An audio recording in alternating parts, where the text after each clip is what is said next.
This building is a very historic building. It has come to be known for its haunted reputation. There are approximately 12 spirits or so that reside here.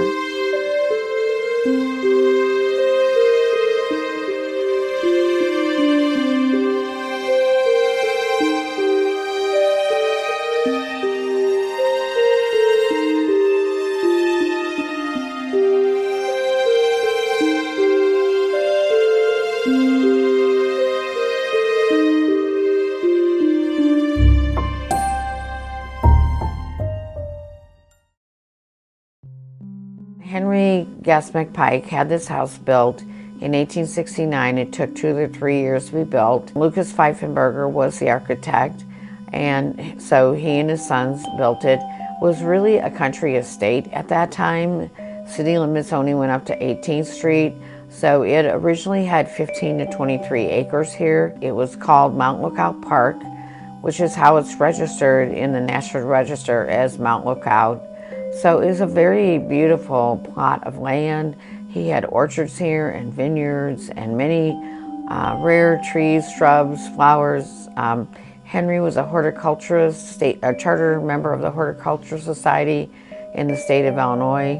He lived here for 40 years till he died in 1910. His son lived here another 20 years. After that, the rumor is really that his son lost the house and the property in a poker game. The summer of 1994, our daughter was taking a summer school class, and so we were driving by every day seeing the auction sign. So the day of the auction, I called my husband and said, "Honey, come on home. I want to go to this auction." He did not know I had any plans on bidding on this property. When they lowered the bid to $25,000, I started raising my hand, and we won the bid at $42,000. Our daughter, who was with us, said, "Mom, do you realize what you just did? We're going to eat bread and water for the next 10 years, and I won't get to go to college." The good news is she's done with college, and we only eat bread and water on Wednesdays now. I did not know this house was haunted. I did not know it had that reputation. When a lady told me, I was like kind of freaked out. About 4 days after the house, after the auction, I had a dream about my grandmother who had passed on. And in the dream, I was saying, "Oh my gosh, I don't know if I did financial ruin for my family or what's going to happen here." And in the dream, my grandmother says, "It will be okay." And I believe her. When you purchased the home back in 1994, you've already said that you didn't know this property was haunted. But were you a believer before you purchased it? No. Kind of explain that to me.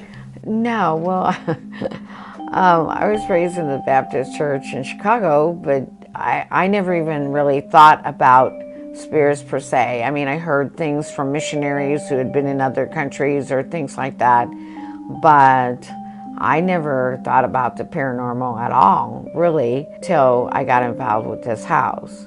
And then, like about 7 weeks after we bought the house, I came up here, and as I walked between the trees, I got a really big chill, and I looked up, and I saw a man in the window, and I went, "Oh my gosh, am I really seeing this?" So I walked over to the bird feeder and looked up again, and I saw a man with a striped shirt and a tie on. Had not seen any pictures of anyone at that time, but I do believe that that was Paul Loschinger that I saw. I really was not very thrilled when I found out that it had that reputation, because I'm really kind of a big chicken. But it's had that reputation for a long time, because I know somebody who, like even in the 40s when Loschingers lived here, they didn't like to walk by the house or whatever. So it's kind of had that reputation for a very, very long time. Sandy Corba, who is a medium, shaman, she has come for many years, and so, you know, she can feel the different energies, and she's clear audio, so it's more that they have introduced themselves to her. But we do know that, like I said, the three, and then like James and Jenny, James was Henry and Mary's firstborn son, and he died when he was 25, actually. But he was married to Jenny Wilkinson from 76 Missouri, Perry County, and they are two of the spirits of the house. We do believe we have 3 children's spirits, and actually I think that maybe they're from someone else who lived on the property. You know, Henry had to buy different parcels of land. So we have, we think their names are Abigail and Adam, like brother and sister.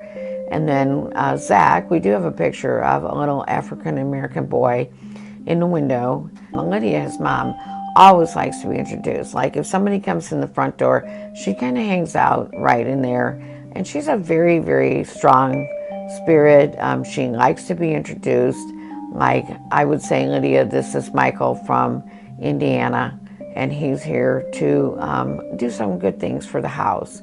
And she is definitely the matriarch of the family, and so she's very protective of her family. We do know that his dad died in the house in 1876.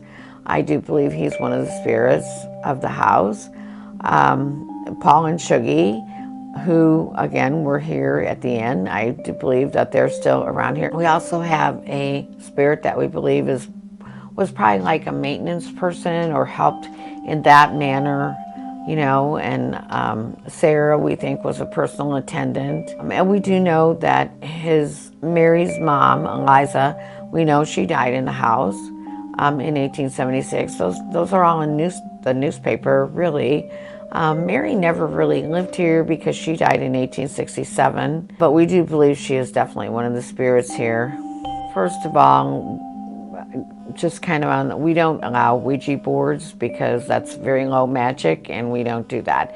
But secondly, it is all about respect to the spirits.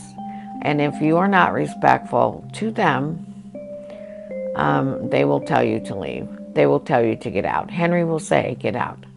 They want to be respected just like you or I would want to be respected. They don't want you asking questions like, you know, that are too personal or whatever. You know, we all have skeletons in our closet per se. No, they want you to respect them. They are happy to have people come here. They like to have people come here. They enjoy that. I think they get lonely over the winter time, honestly, but it is about respect. My main objective, I guess, or goal is to preserve the building, to keep it open to the public. It's not my history, it's Alton's history. And Henry was a very, very important person in Alton's history, and he was very well known throughout the community, and he did many wonderful things for the community. He was mayor of Alton for 2 terms also. He was a friend of Lincoln. He was on the committee to bring the Lincoln-Douglas debates here in 1858. He sat on the platform with Abraham Lincoln as a Republican representative. So is his family important to Alton and his history? Absolutely. And that is my goal, to preserve this building so that people can enjoy it and so that it can be used in a proper, appropriate way. Will we still do ghost things? Yes, we will. But again, it's about respect. I do always say that the nicest thing about owning McPike Mansion is meeting all the nice people, and I mean that sincerely. There have been people come from all over the United States, various countries.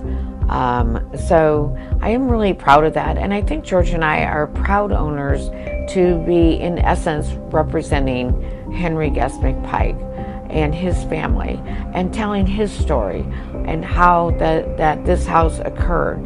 I think that's really important. As far as, you know, like the grounds are open from 10 to 8. People are welcome to stop by and walk around the pathway, take pictures on the front porch, as long as they are respectful. I'm fine about that. We're fine about that. It's really kind of a privilege to own this house. Really.